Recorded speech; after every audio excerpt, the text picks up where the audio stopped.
18 horas. Notícias de Manaus, Amazonas, Brasil e do mundo. Agora na Mix. Olha, 6 horas em ponto em Manaus. Boa noite pra você em 100,7. Você na sintonia certa, você no melhor Mix do Brasil. Estamos juntos mais uma vez, começando mais uma edição do programa 18 horas. Aqui no melhor Mix do Brasil. Hoje é quarta-feira, dia 23 de fevereiro, o ano é 2022. Eu e a Karine Leão, com você até às 7 da noite, os principais destaques do dia. Karine Leão, tudo bem? Tudo bom, Carlão? Boa noite. Boa. Muito boa noite para você também, sintonizado aqui em 100,7. Estamos juntos a partir de agora até às 7 da noite aqui no 18 horas. E aqui a gente manda aqui aquele boa noite especial para a galera que nos acompanha pelo Instagram, no @18horasnews. Lembrando que daqui a pouco o programa vai estar na íntegra lá no 18horas.com.br, o site de notícias da Mix Manaus. 18 horas. Vamos conferir os destaques do 18 horas desta quarta-feira. A Justiça Federal determina que o governo de Wilson Lima regularize estoque de medicamentos em unidades de saúde. O crescimento desordenado de flutuantes em Manaus é alvo de órgãos municipais e estaduais. Dados da Prefeitura revelam que por mês surgem pelo menos 10 flutuantes em áreas de rios, principalmente no bairro Tarumã, na região banhada pelo rio Tarumã-Açu. Agora são 6 horas e 2 minutos.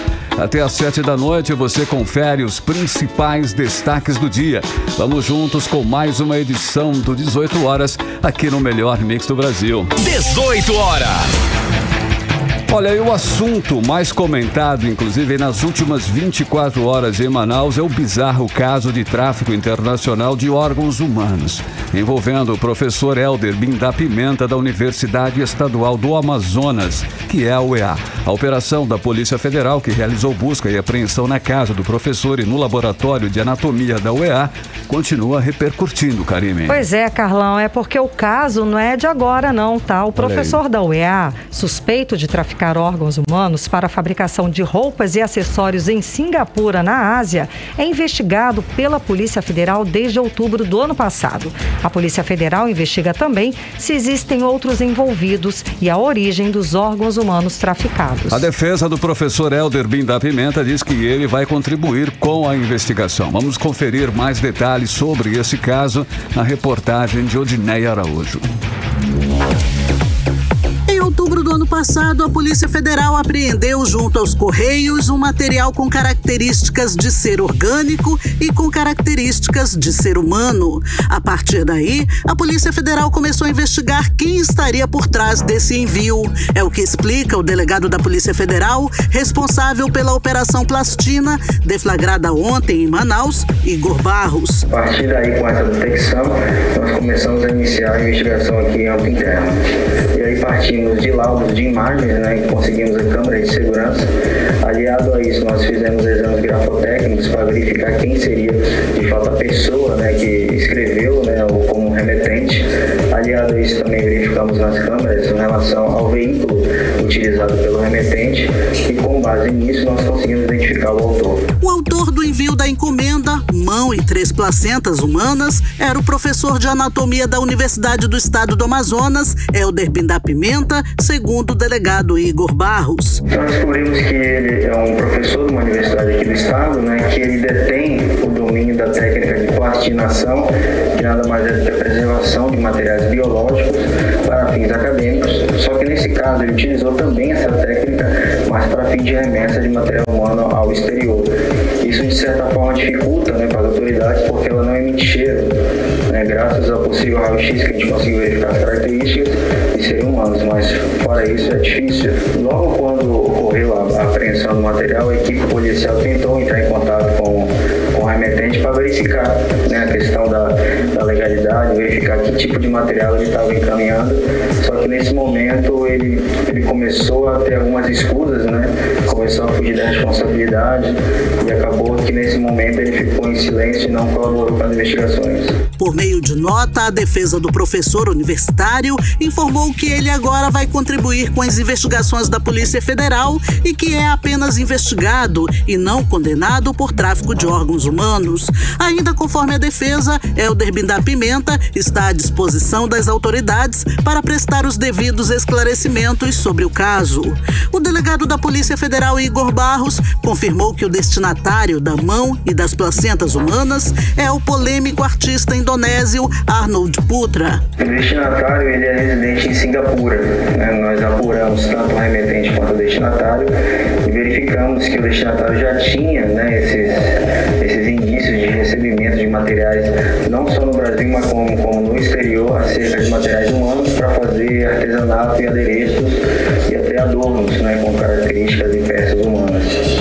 Como o destinatário é do exterior, nós temos que terminar a investigação aqui interna no Brasil para poder verificar a questão da autoria de fato do destinatário. Assim que terminar as investigações, nós vamos avaliar essa questão de eventual remessa, da investigação para o exterior. O professor envolvido no caso foi afastado ontem da UEA por 30 dias. Ele é investigado pela Polícia Federal por tráfico internacional de órgãos. Se condenado, poderá pagar pena de até 8 anos de prisão. A Polícia Federal também investiga se há participação de outras pessoas no tráfico de órgãos humanos e quer identificar a origem dos órgãos traficados. Odneia Araújo para o 18 horas. Você está ouvindo 18 horas. E o designer indonésio Arnold Putra, que encomendou os órgãos humanos do professor da Universidade do Estado do Amazonas para fazer roupas e acessórios, ele acumula polêmicas e discussões éticas sobre essas peças. Em 2020, por exemplo, ele lançou uma bolsa com a alça feita da coluna vertebral de uma criança. Bizarro. Na época, em 2020, a bolsa foi para exposição nos Estados Unidos com valor avaliado em $5 mil. Karime, para a psicóloga Cíntia Montenegro, não é comum esse tipo de prática na cultura ocidental, mas em algumas culturas, olha aí, é aceitável usar restos humanos. No campo da psicologia, porém, a perversão pode estar por trás da obra do artista. Vamos chamar novamente a repórter Odneia Araújo, que tem mais detalhes sobre esse assunto. A mente humana é extraordinária e repleta de curiosidades e mistérios. Que o diga o jovem e polêmico influenciador digital Arnold Putra, fashion designer de 27 anos, da Indonésia. Em 2016, ele criou uma bolsa feita de língua de jacaré com alças de uma coluna vertebral humana de uma criança. A peça ficou escondida por 4 anos e só foi lançada em 2020. E é claro que chocou o mundo. O designer recebeu um bombardeio de críticas e disse que conseguiu a coluna de forma ética como excedente médico de uma fonte no Canadá. A bolsa, peça única, estava à venda por $5 mil, quase R$30 mil. Outras peças polêmicas e usando órgãos humanos se juntam à coleção de Putra, como uma jaqueta de couro com costelas humanas anexadas artesanalmente, segundo descrição da página by Arnold Putra no Instagram.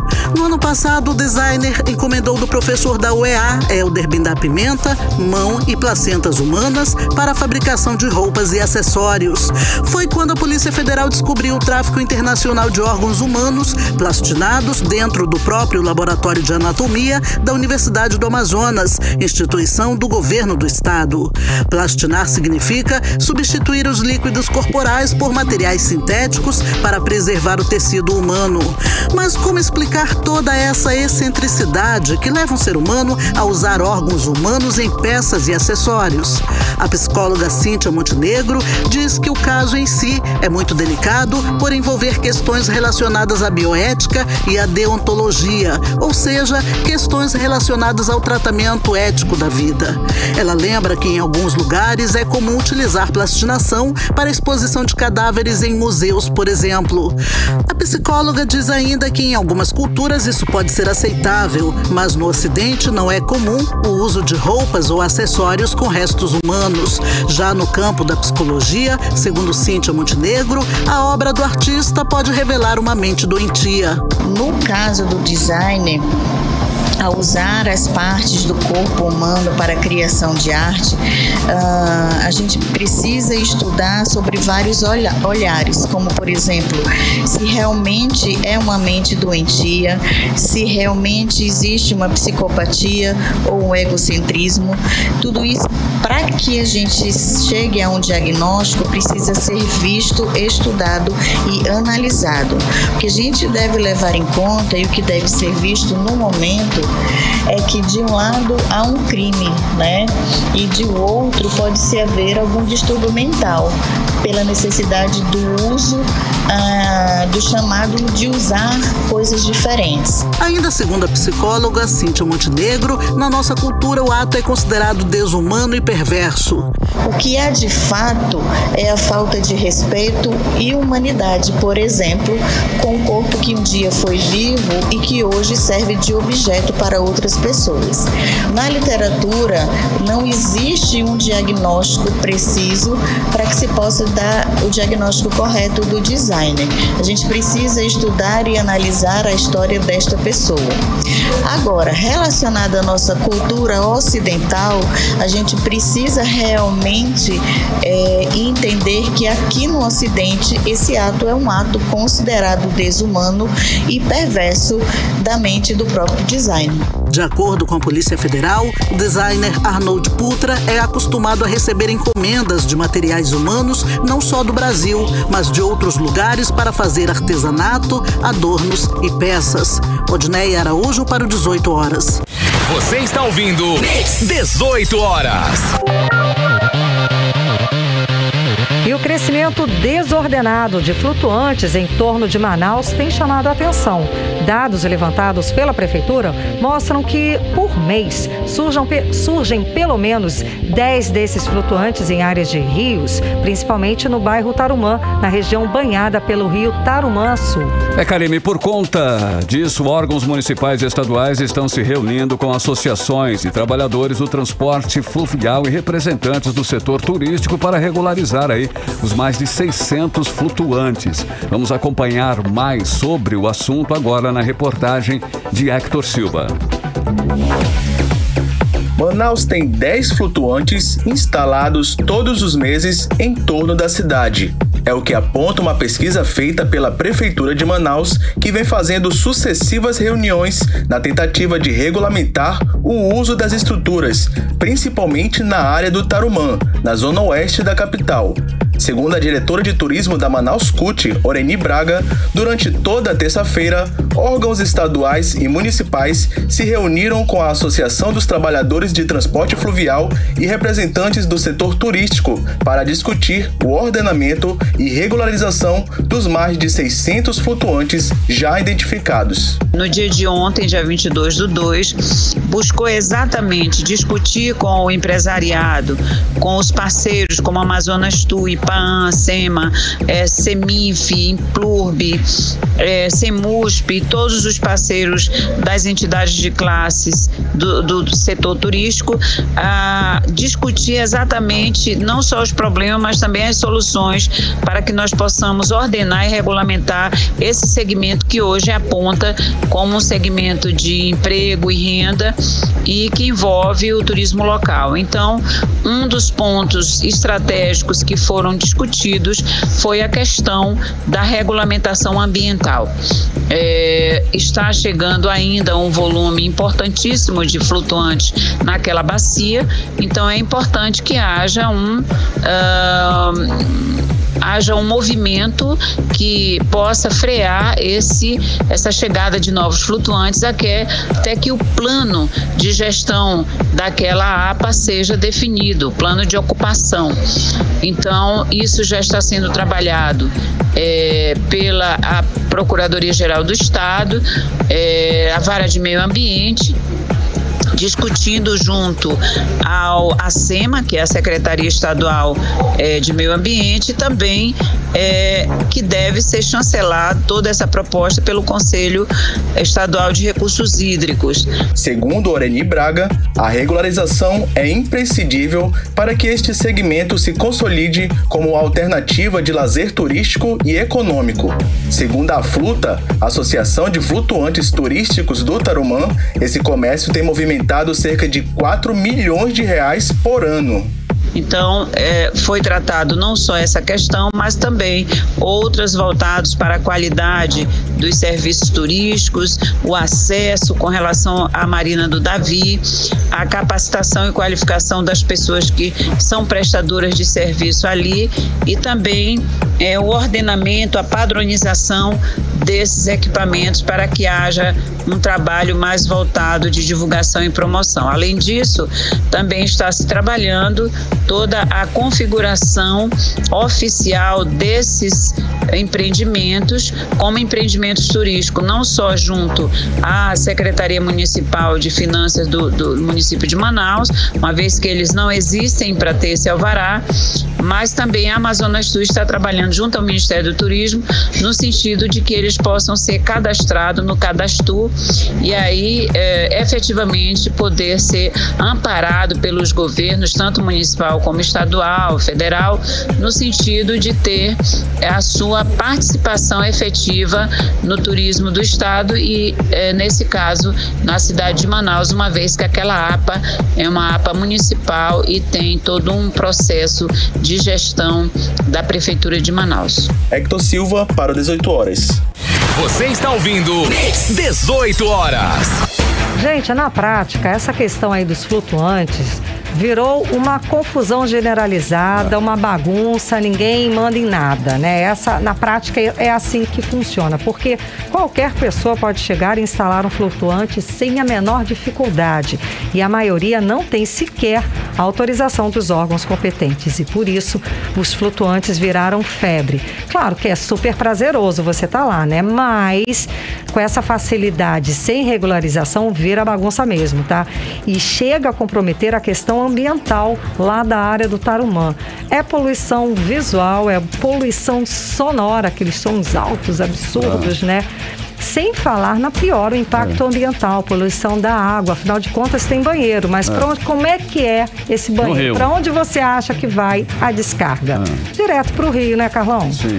Parece que agora, Karime, as autoridades tomaram aí, né, digamos assim, vergonha na cara e decidiram fiscalizar, ordenar essas centenas de flutuantes que surgiram nos últimos anos aqui em Manaus. E assim é uma opção de entretenimento, sem dúvida, mas deve ser ordenado como você falou, Karime. Tem que ser disciplinado. É legal, é gostoso, é bacana, é interessante até para o turismo, mas tem que ser organizado e tem que ser legalizado. Não pode ficar essa bagunça que está acontecendo, onde tudo é permitido sem qualquer intervenção dos órgãos públicos. Como tudo que é público realmente tem que ser organizado e tem que ser fiscalizado. Vamos aqui cobrar sempre o respeito ao meio ambiente e lutar por uma cidade, Karime e ouvintes, organizada.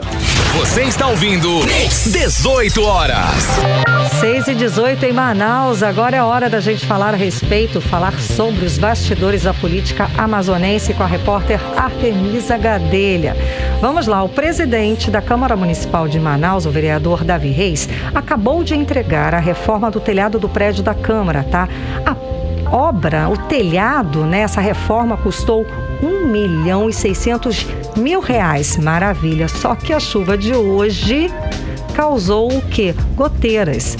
O telhado de mais de R$1 milhão não foi o suficiente para evitar goteiras. Gente, que situação, é isso mesmo, Artemisa? Explica pra gente. Boa noite. Parece brincadeira, né?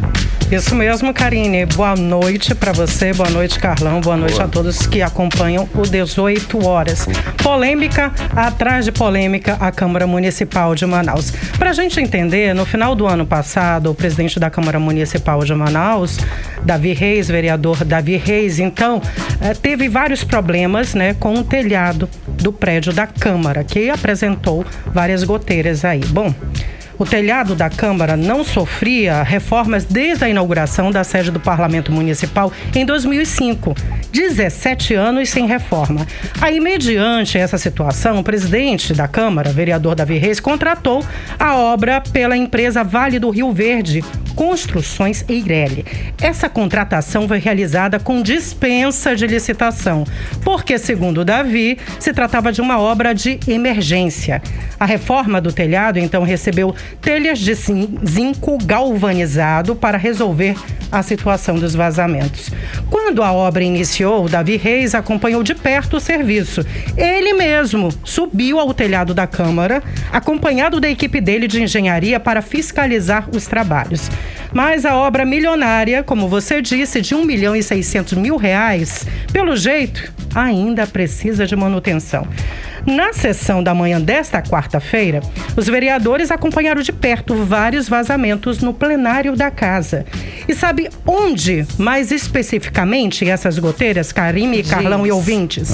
Onde fica a mesa diretora, no palco do plenário. A ironia, né? A equipe de manutenção da Câmara precisou correr para tentar salvar os equipamentos do plenário. Foram colocados sacos plásticos para proteger um televisor e a câmera robótica que transmite as sessões.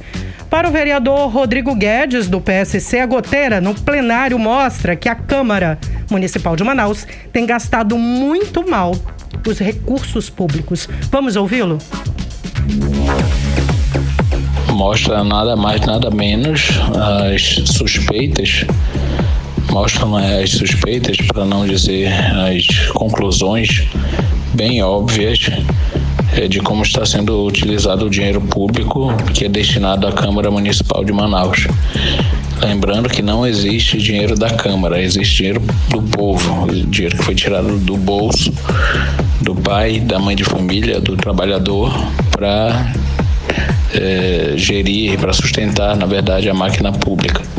Então, a Câmara Municipal gasta muito e gasta mal o dinheiro público, e com inúmeras suspeitas, inclusive de desvios de dinheiro público. Então, isso a gente não pode aceitar e não pode ficar calado. Você está ouvindo 18 horas. Ouvimos então o vereador Rodrigo Guedes, que, segundo ele, a Câmara Municipal de Manaus tem gastado muito mal os recursos públicos. Já o vereador Amon Mandel, sem partido, pediu esclarecimentos ao presidente da Câmara, Davi Reis. Vamos acompanhar então a entrevista do vereador Amon Mandel. Hoje, durante a sessão, eu solicitei alguns esclarecimentos do presidente. Segundo ele, há uma reforma para corrigir um suposto problema no projeto, desde que foi feito, na questão do plenário. No entanto, não foi me dado nenhum detalhe quanto a isso. Eu solicitei prontamente a nossa equipe que verifique tanto o edital, que falava em manutenção e não na criação do telhado, são coisas distintas, quanto as informações do órgão de controle. Nós estamos no aguardo das respostas dos últimos órgãos. Você está ouvindo 18 horas. Ouvimos então o vereador Amon Mandel, sem partido, ele que falou aí dos esclarecimentos do presidente da casa, vereador Davi Reis. Em nota, o presidente também disse que a obra de colocação de telhado sobre a laje do plenário está em andamento ainda. Ele destacou que o plenário não tinha cobertura que protegesse a laje. Disse ainda que a laje do plenário tinha infiltrações, por isso a decisão de colocação do telhado sobre a laje. Só não disse até quando a obra finalmente será finalizada. Eu espero que até lá, Karime, Carlão e ouvintes, os vereadores não precisem de guarda-chuva no plenário. E falando ainda da Câmara Municipal de Manaus, lembram do vereador Sandro Maia, do DEM? Ex-vereador, na verdade. Vocês Sandro lembram? Maia. Sim, como? Pois é, falamos na semana passada dele. Ele que teve um mandato aí cassado pelo TRE, Tribunal Regional Eleitoral, por uso indevido do instituto que leva o nome dele durante a campanha eleitoral de 2020. Maia entrou com recurso no TRE, mas o Tribunal Regional Eleitoral rejeitou esse recurso. O suplente, Gilmar Nascimento, que também é do DEM, assumiu o cargo de vereador de Manaus. E o ex-vereador Sandro Maia pode recorrer ainda da decisão, desta vez em terceira instância. E vamos falar agora de troca de presidência da AGEMAN, Agência Reguladora dos Serviços Públicos Regulados do município de Manaus. Bom, o mandato de 4 anos do atual presidente, Fábio Augusto Alho, foi encerrado em janeiro deste ano. Deve assumir o superintendente da Unidade Gestora Municipal de Abastecimento de Energia Elétrica, Elson Andrade Ferreira, indicado pelo prefeito Davi Almeida, do Partido Avante. Essa é a primeira mudança de presidente desde a criação da agência criada em 2017. Karime Carlão. E Artemisa, eu sei que não é novidade para ninguém, aí todo mundo sabe. Os deputados continuam ausentes do plenário. Por quê? Ano de eleição, não é isso? Muitos estão em viagens pelo interior do estado, é claro, em plena campanha. Inclusive usando verba do Cotão. Tem detalhes sobre esse assunto, sobre essas questões aí, Artemisa Gadelha? Tenho vários detalhes, Carlão, viu? Inclusive, nós falamos desse assunto na semana passada também, aqui no programa 18 horas. Olha, falta quórum muitas vezes nas sessões porque os deputados não estão comparecendo de forma presencial. É preciso de, no mínimo, 5 deputados para iniciar os trabalhos. E acreditem, na semana passada só tinham 4 deputados dos 24 eleitos. Isso porque os deputados estaduais, como você já disse, já estão aí em pré-campanha, percorrendo o interior do Amazonas com o dinheiro do Cotão, com verba parlamentar, como você mesmo disse. Aí, para participarem das sessões, os deputados, eles entram de forma online, mas muitos não conseguem por causa da internet, ou seja, a sessão fica prejudicada. O assunto voltou a ser pauta nessa manhã. Eu conversei hoje à tarde com o deputado estadual Serafim Correia e ele comentou que as sessões híbridas não se justificam mais. Vamos ouvi-lo. As escolas já voltaram, as repartições já voltaram, as fábricas estão funcionando, o comércio está funcionando. Então, não cai bem para nós, deputados, continuarmos com essa sessão híbrida. Isso cai mal perante a população. Todo mundo está trabalhando presencialmente e nós estamos em sessão híbrida. Isso abre a possibilidade de que colegas estejam viajando pelo interior, não estejam presentes na sessão e que do interior tentem entrar na sessão. Mas aí o que acontece? A internet no interior é muito ruim. Se em Manaus é ruim, no interior é pior. Aí a internet cai e a presença fica prejudicada. E isso diminui o quórum, diminui os debates, diminui as votações. Portanto, a minha posição é que se encerre a reunião virtual, que ela fique exclusivamente presencial. Você está ouvindo 18 horas. Ouvimos então o deputado estadual Serafim Correia. Olha, parece que os deputados estão fazendo pré-campanha com o dinheiro do Cotão, como o Carlão falou aí no início, né? Com dinheiro, né, parlamentar. Bom, para finalizar, o Amazonas foi um dos estados em que a energia elétrica mais aumentou no ano de 2021. Isso não é novidade para ninguém, né? Os consumidores locais tiveram que pagar quase 16% a mais na conta de luz na comparação com o ano anterior. No ano passado, os amazonenses pagaram em média 80 centavos por cada quilowatt-hora consumido de energia elétrica. Em 2020, porém, a tarifa média era de 69 centavos por quilowatt-hora. Os dados são da Superintendência de Gestão Tarifária da Agência Nacional de Energia Elétrica, a ANEEL. E sem contar com as cobranças indevidas, né, que em alguns casos chegaram a dobrar o valor, pelo menos a minha conta dobrou. O amazonense não tem um minuto de paz com a Amazonas Energia. Karime Carlão. Não mesmo, verdade, Artemisa. Muitíssimo obrigada pelas informações, Artemisa Gadelha. Boa noite. Uma ótima noite para vocês também. Ok, boa noite. 6h28 e você no melhor mix do Brasil. 18 horas. E a Justiça Federal determinou que o governo do Amazonas regularize o abastecimento de medicamentos nas unidades de saúde de média e alta complexidade de Manaus. A medida foi adotada atendendo a pedido do Ministério Público Federal e também do Ministério Público do Estado do Amazonas, para assegurar o atendimento adequado aos usuários do Sistema Único de Saúde, que é o SUS. E de acordo com a decisão judicial, caso os medicamentos e insumos que estão com estoque zero não sejam repostos nas unidades no prazo de 30 dias, será aplicada multa diária de R$50 mil ao secretário estadual de saúde e ao estado do Amazonas. Karime, a obrigação de assegurar o fornecimento de medicamentos e produtos de saúde nas unidades de média e alta complexidade foi um compromisso assumido pelo estado do Amazonas com o Ministério Público Federal e também com o Ministério Público do Estado em termo de ajustamento de conduta assinado no ano de 2006. Pois é, só que apesar disso, os órgãos de controle receberam inúmeras representações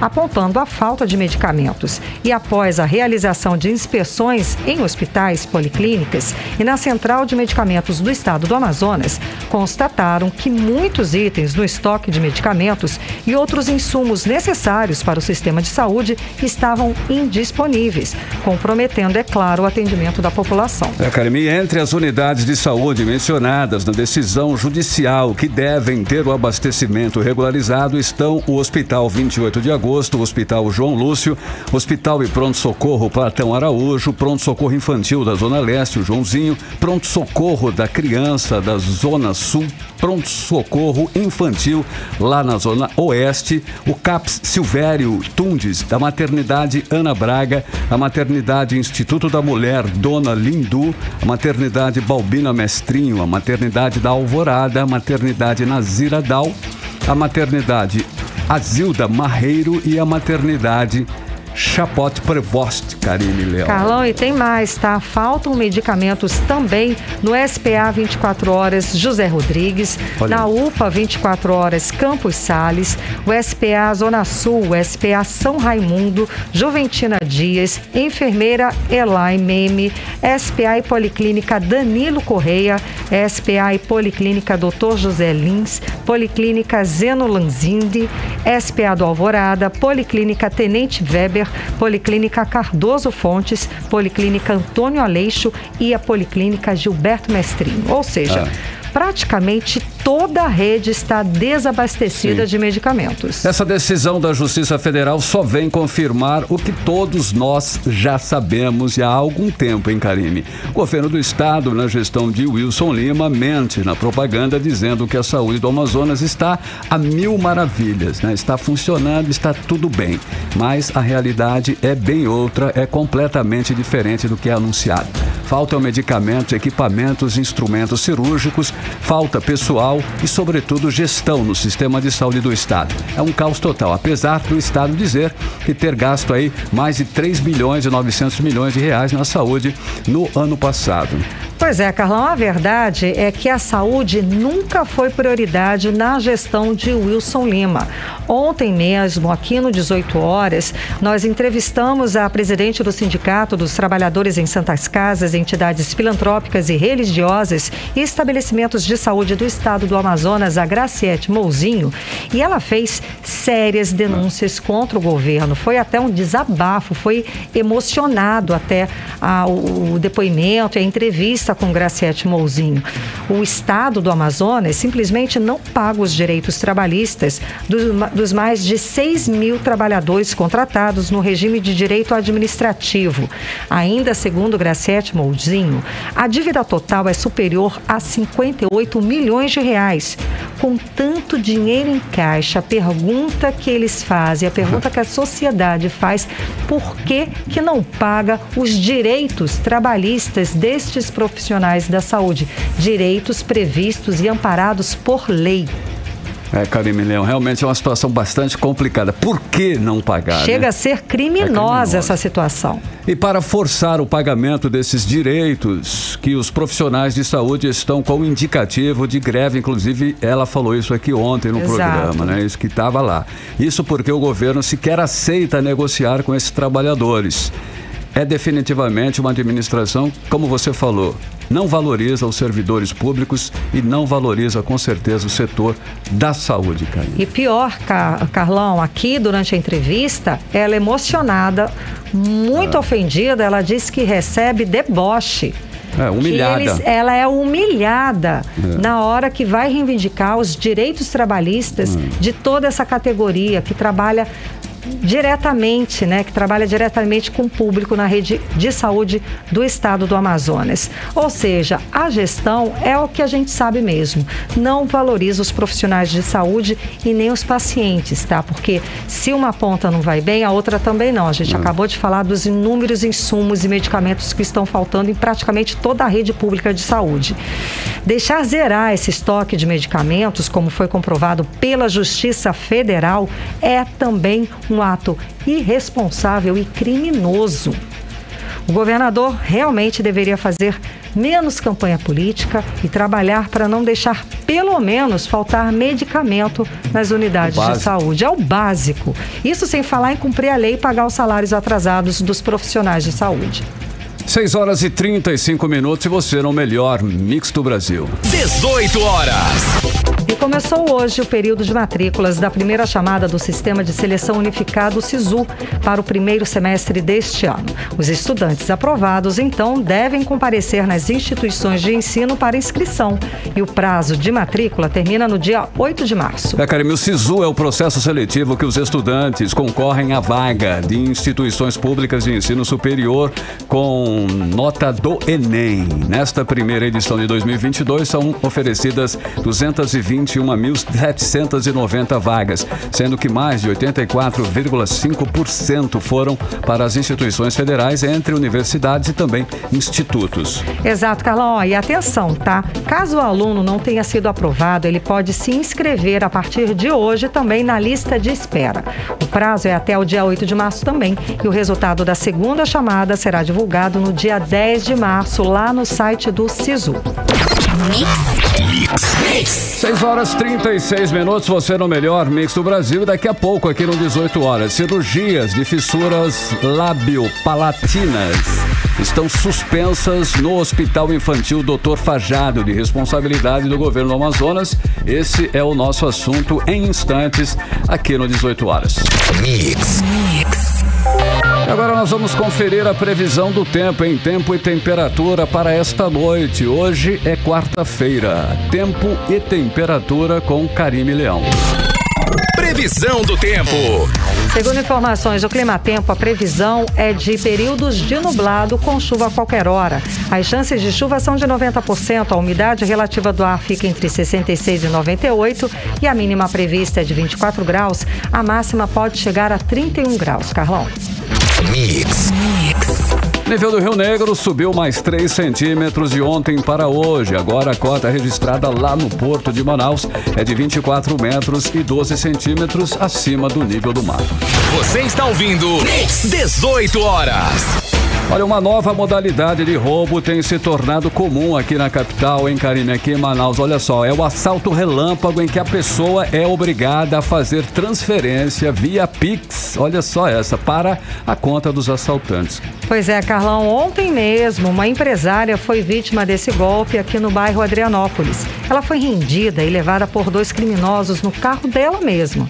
Sob a mira de uma arma, a empresária foi obrigada a fazer várias transferências via Pix para contas fornecidas pelos assaltantes. Karine, o repórter Hector Silva conta mais sobre esse crime que infelizmente tem se tornado comum aqui em Manaus. Em todo cuidado é pouco. Além disso, ele conversou com um advogado que trouxe dicas sobre como evitar grandes perdas materiais durante esses assaltos. Acompanhe na reportagem de Hector Silva. Manaus, terça-feira, 22 de fevereiro, 13h40.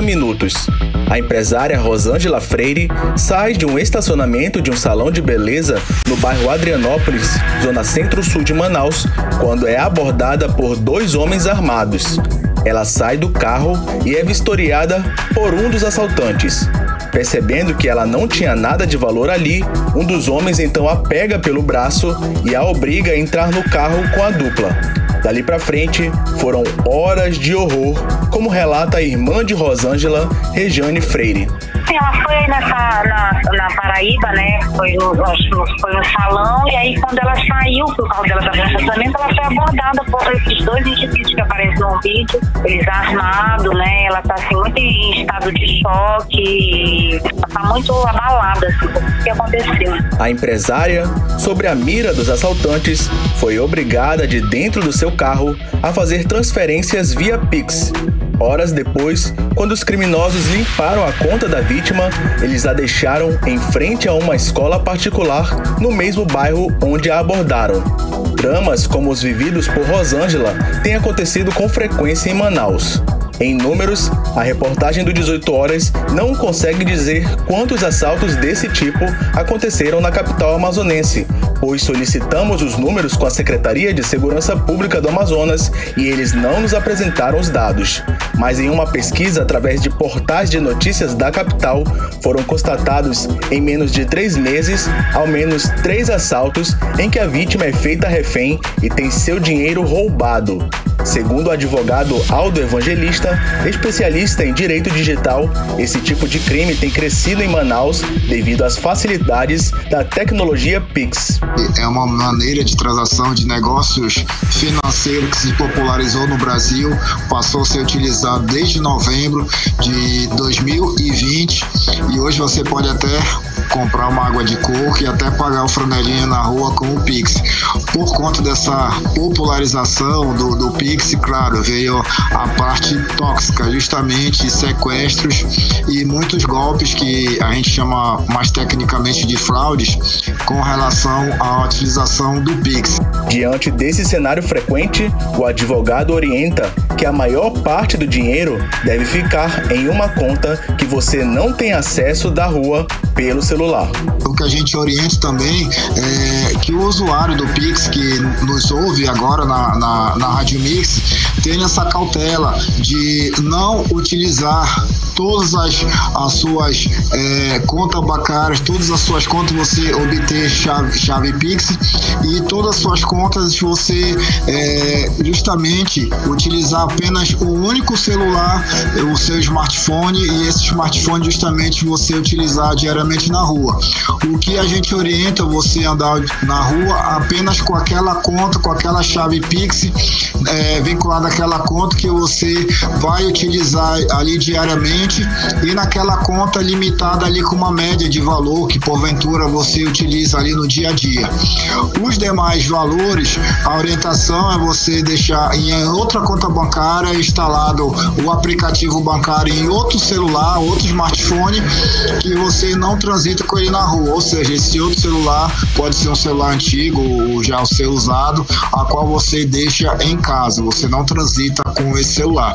Mesmo assim, se você ainda for vítima da fraude do Pix, a orientação é procurar um advogado especialista na área em direito digital, procurar fazer o boletim de ocorrência na Delegacia de Crime Cibernético, que fica dentro da Delegacia Geral aqui em Manaus, da Polícia Civil, ali na Pedro Teixeira, em frente ao Sambódromo. Hector Silva, para 18 Horas. Você está ouvindo 18 Horas. Olha, viralizou nas redes sociais um vídeo onde pais e mães de crianças com fissuras labiopalatinas, também conhecidas como lábio leporino, aparecem fazendo um apelo pela retomada da cirurgia de correção aqui no estado do Amazonas. Exatamente, Carlão. As cirurgias estão suspensas no Sistema Único do Estado, tá? E segundo a Secretaria Estadual de Saúde, esses profissionais que faziam essas cirurgias, eles eram voluntários. Bom, agora as famílias lançaram uma campanha para exigir que a assistência médica da rede pública seja retomada. O assunto ganhou destaque na Assembleia Legislativa do Amazonas e a repórter Nathalie Moraes explica pra gente os detalhes. A cada cada 5 mil crianças nascidas no Brasil, uma nasce com fissura labiopalatal, popularmente conhecida por lábio leporino, que é uma abertura na região do lábio ou no palato da criança, ocasionada pelo não fechamento durante a fase embrionária. Essa doença é considerada um problema de saúde pública, porque tem um alto custo e exige um acompanhamento desde o nascimento, já que o bebê não mama corretamente, engasga e por isso tem mais infecções. Além disso, a cirurgia corretiva tem de ser feita no tempo certo. Caso contrário, o desenvolvimento crâniofacial fica comprometido. E aqui no estado, milhares de crianças aguardam na fila de espera por esta cirurgia, que está suspensa no Sistema Único de Saúde. O Hospital Infantil Dr. Fajardo, que já foi considerado referência nos procedimentos em crianças com fissuras lábio-palatinas, atualmente está com o serviço suspenso. Isso porque, segundo a Secretaria Estadual de Saúde, os serviços realizados lá eram feitos de forma voluntária e foram até dezembro de 2021. Com a suspensão, pais de crianças com fissuras nos lábios afirmam que ficaram desassistidos e iniciaram uma campanha nas redes sociais pedindo o retorno do atendimento. Eu sou Jade. Eu sou o Matheus Luigi. Nós somos os papais do Luiz Miguel. Eu sou o Flávio, pai do Lourenço. Oi, eu sou a Larissa, mãe da Maria Liz. Meu nome é Oswaldina Correia. Eu tenho uma filha fissurada, o nome dela é Nicoliaia. Ela tem 8 anos de idade. Nós já estamos na terceira cirurgia, 2 vezes seguida e a outra não. Meu nome é Letícia, eu sou a mãe da Laís, que é fissurada. Sem nenhuma perspectiva, esses pais pedem socorro, já que em anos anteriores o Hospital da Criança Dr. Fajardo já chegou a realizar procedimentos de queiloplastia, a reconstrução dos lábios, paloplastia, a reconstrução do palato e rinoplastia. Em 2018, por exemplo, foram realizados 251 procedimentos cirúrgicos. O deputado estadual delegado Péricles solicitou da Secretaria de Estado de Saúde a retomada da cirurgia de correção labial. O parlamentar denunciou que muitas crianças aguardam na fila de espera. Infelizmente está parado por conta de um projeto que está na Secretaria de Saúde e que ainda não foi dado andamento. Então o que a gente pede, inclusive do secretário de Saúde, é para que realmente tenha um olhar, né, em relação a essa demanda. É um projeto realmente importante que vai transformar a vida dessas crianças, assim como das suas famílias também. Por meio de nota, a Secretaria de Estado de Saúde do Amazonas afirmou que o processo de contratação do serviço e implantação na carteira da unidade está em andamento, mas não foi informado qual o prazo para a conclusão do processo e início do atendimento destas crianças. Nathalie Moraes para o 18 horas. Você está ouvindo 18 horas. E agora em Manaus, 6 horas e 46 minutos. Vamos para Brasília conversar com o correspondente do 18 horas, o jornalista Carlos Eduardo Matos. Carlos Eduardo, muitíssimo boa noite. Bom, então, já temos aí a decisão do Supremo Tribunal Federal sobre as obrigações dos planos de saúde, julgamento que mobilizou a internet. Nossa, tem muita gente falando sobre isso. Realmente foi uma das pautas do dia, não é não? Explica pra gente, Carlos Eduardo, boa noite. Boa noite, Karime. Boa noite, Carlão. Olá. Boa noite a todos. O julgamento foi suspenso, Karime, no fim da tarde, após um pedido de vistas do ministro Vilas Boas Cueva. Mas a votação está empatada em 1-1. Para que o nosso ouvinte entenda do que se trata, vamos explicar.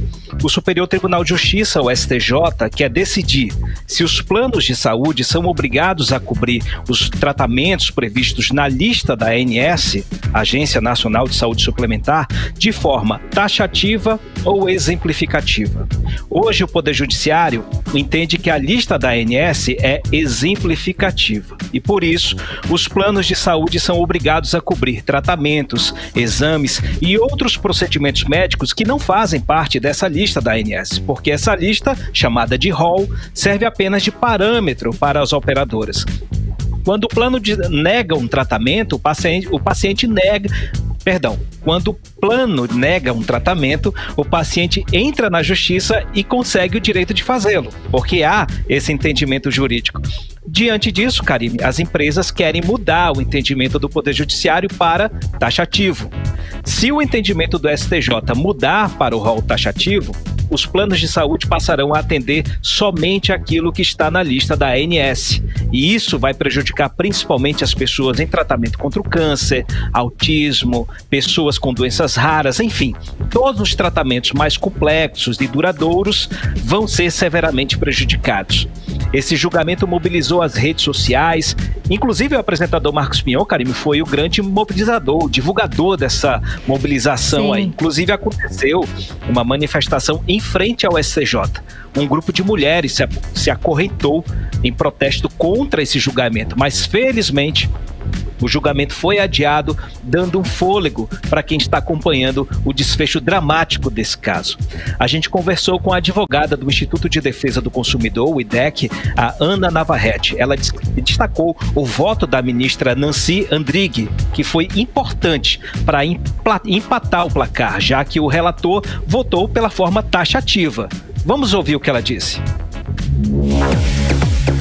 O voto, ele foi proferido, um voto de divergência foi proferido pela ministra Nancy Andrighi, um voto brilhante, extremamente humano, sólido e coerente com doutrina, jurisprudência, dados do IPEA e dados da própria ANS, indicando por que o rol, essa lista, tem o caráter exemplificativo, ou seja, é parâmetro mínimo de cobertura e não máximo. Isso gera um empate na votação. O relator, ministro Salomão, entendeu que o rol seria taxativo e a ministra entendeu que ele seria exemplificativo. Na sequência, os demais ministros pediram vista coletiva, ou seja, foram impactados e querem sim analisar melhor o caso. Não há previsão para a entrada de pauta no novo julgamento, mas já sabemos que, como foi pedido de vista coletiva, quando ele for pautado, ele necessariamente terá que ter uma decisão proferida pelo colegiado. Você está ouvindo 18 horas. Isso aí, a gente agora acompanhou a respeito desse assunto polêmico, não é, Carlos Eduardo? Explica pra gente. Karime, ainda não há um prazo para a retomada da sessão, mas é um processo, como você disse, polêmico, que divide a opinião dos ministros. Agora vamos torcer para que essa decisão colegiada seja favorável aos milhões de brasileiros, milhões de usuários de planos de saúde. Muita gente está aguardando essa decisão e acabar de vez com esse drama, porque esse processo tramita já tem uns 2 anos no Poder Judiciário e ainda sem uma decisão. Karime e Carlão. Carlos Eduardo, o Ministério da Economia confirmou a liberação do Fundo de Garantia por Tempo de Serviço, FGTS, de até R$1.000 para depois do Carnaval. Explica pra gente aí esse detalhe interessante, não é? É para todo mundo? Como é que é? Eu quero. É, para todo mundo. Vamos falar sobre isso. Carlão e Karine, o governo federal está preparando uma nova rodada de saques do FGTS para depois do Carnaval, com a intenção de ajudar os trabalhadores com carteira assinada a pagar as dívidas. O Ministério da Economia deve editar nos próximos dias uma medida provisória estabelecendo as regras, autorizando o saque extraordinário das contas do FGTS. Uma pesquisa da Confederação Nacional do Comércio, a CNC, aponta que 76% das famílias brasileiras estão endividadas. Por isso, essa medida pode ajudar muita gente.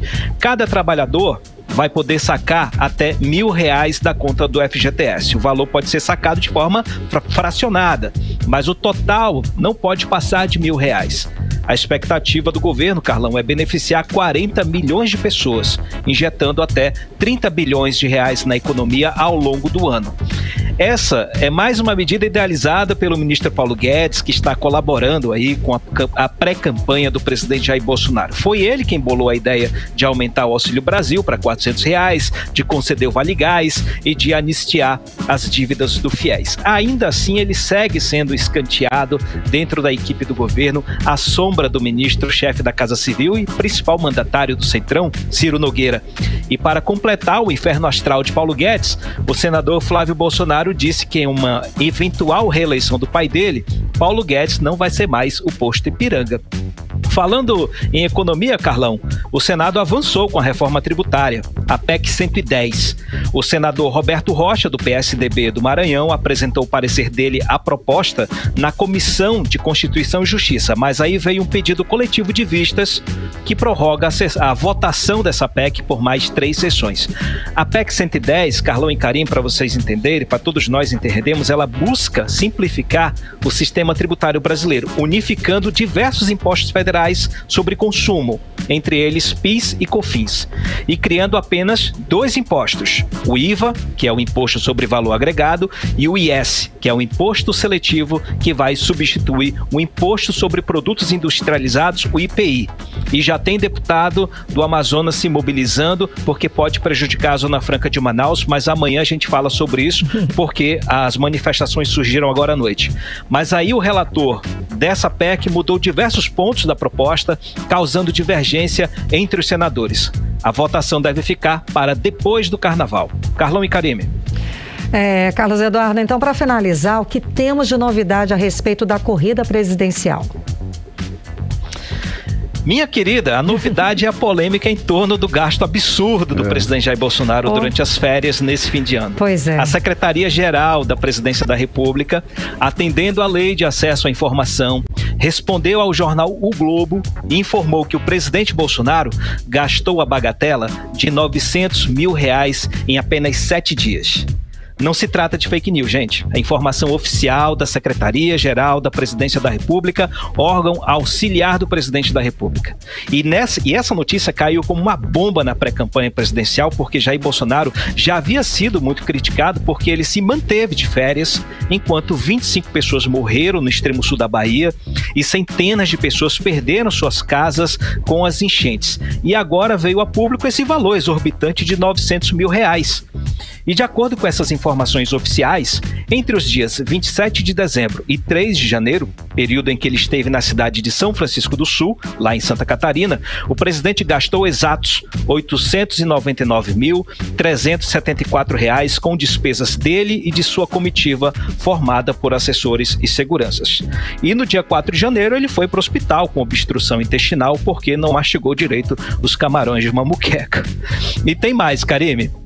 Entre os dias 18 de dezembro de 2020 e janeiro de 2021, as férias do presidente Bolsonaro custaram aos cofres públicos R$ 1.200.000, dinheiro pago com cartão corporativo. Aliás, os gastos do presidente com cartão corporativo até o fim do ano passado foram de quase R$ 25 milhões, valor bem maior em relação ao ex-presidente Michel Temer e da ex-presidenta Dilma Rousseff. Esse assunto repercutiu politicamente e o PT já está capitalizando em cima dessa crise. Vamos ouvir o que disse o deputado federal José Ricardo, do PT do Amazonas. Não há transparência, não há detalhamento em que está se gastando. Na verdade, há um somatório já desses 3 anos de quase R$ 30 milhões. Só em dezembro do ano passado foi R$1,5 milhão gasto com despesa, sua família, com coisas que não se sabe para que foi. Diante do quadro que nós vivemos no Brasil, não tem muita lógica, não tem sentido, é até um escárnio, né, esse tipo de gasto sem transparência. Que deva ter alguns gastos, sim, as necessidades do dia a dia, mas nesse montante é um absurdo. O senador Fabiano Contarato, do Partido dos Trabalhadores, já deu entrada, era um pedido de informações mais detalhada. Isso já foi aprovado na Comissão de Fiscalização, Transparência e Controle do Senado. E a bancada do Partido dos Trabalhadores está cobrando também prestação de contas desse gasto todo que foi realizado com cartão corporativo por parte do presidente Bolsonaro. Você está ouvindo 18 horas. A gente acompanhou agora aí a fala do José Ricardo, do PT, cobrando explicações a respeito desse dinheiro todo gasto durante as férias, né, Carlos Eduardo? Mais uma vez, se não for explicado agora, vai ser explicado depois, nos debates, caso o presidente Bolsonaro participe. Volto com vocês. Karime e Carlão, um abraço para vocês. Muitíssimo obrigada pelas informações. Boa noite, bom trabalho. Valeu, gente. Tchau, tchau. 6h57 em Manaus. 18 horas. Entrevista do dia. Bom, gente, polêmica é o que não falta na política amazonense. Muitas. Tá? E a vereadora de Parintins, Brena Dianá, que foi exposta nas redes sociais quando postou uma foto na Disney no primeiro dia do retorno ao recesso parlamentar, ganhou aí destaque no noticiário do Brasil inteiro, né? A vereadora foi inclusive cancelada, como se diz nas linguagens das redes sociais. E é com ela que a gente vai entrevistar hoje, para que ela explique, não é? Muito boa noite, seja bem-vindo ao programa 18 horas. Muito obrigada pela sua presença aqui, por você estar aqui conversando com a gente e explicando sobre essa novela, né? O primeiro, por que no primeiro dia dos trabalhos você não estava lá na casa? Boa noite. Boa noite, Karime, Carlos Eduardo. Muito obrigada pelo espaço para a gente estar aí comentando sobre esse assunto que tomou essa repercussão e da forma como ela foi repercutida, noticiada, muitas vezes de forma maldosa, contribuir para um lixamento pessoal, como você falou. Eu fui cancelada lá nas redes sociais, na internet, pelo fato de eu não ter tido nem a oportunidade de me pronunciar sobre esse fato que estavam imputando a mim como um crime, muito até comentado, né? Onde eu estava ali gastando o dinheiro público, faltando o trabalho, e não foi bem assim que aconteceu. Eu tive aí meu casamento por 2 vezes adiado, após 4 anos, 2 anos se organizando, 2 anos de adiamento por conta da Covid, e aí conseguimos casar no dia 6, pensando até em não coincidir com as sessões deliberativas da casa. A primeira sessão em que me ausentei foi uma sessão solene, apenas de abertura dos trabalhos, uma sessão simbólica, que sim, exigia a minha presença ali, mas pelo fato de eu ter casado, ter o meu direito ali respaldado no regimento interno, que seria a minha licença matrimônio, eu saí para aproveitar esse direito que é de todo funcionário público, de todo cidadão e de todo vereador.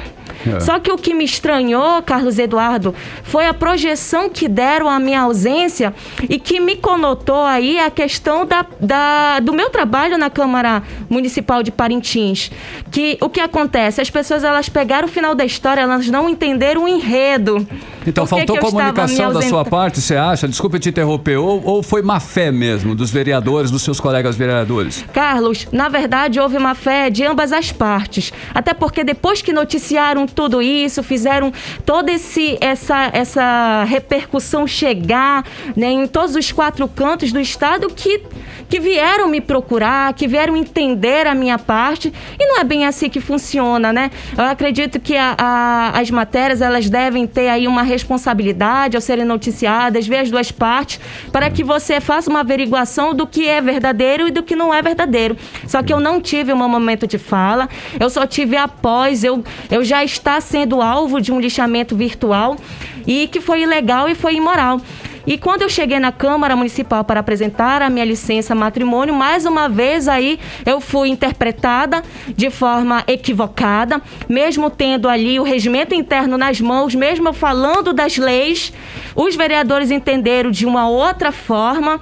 Então houve uma votação e por 8 votos a 4, eu não tive o meu direito de licença matrimônio reconhecido. Ué? Exatamente.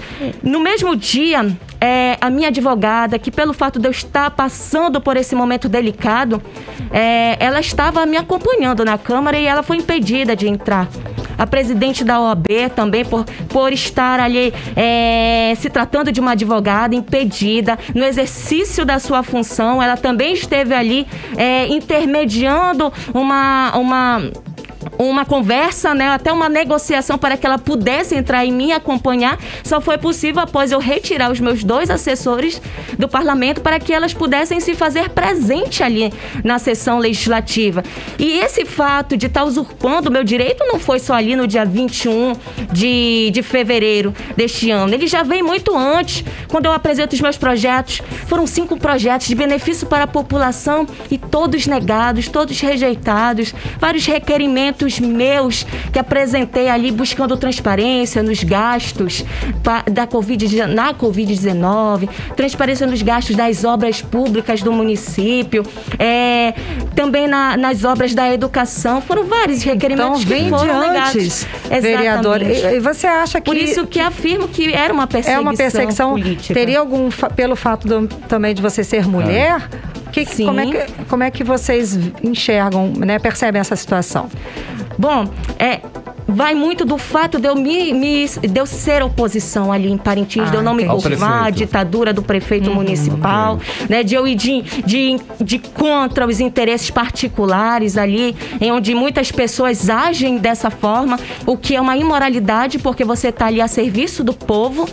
E por eu estar tomando posicionamentos incisivos, onde eu vou ali para a tribuna mesmo para falar, para cobrar, para fiscalizar, eu fui até às vezes repelida dizendo que aquele não era o meu papel, que aquilo era função do Tribunal de Contas do Estado.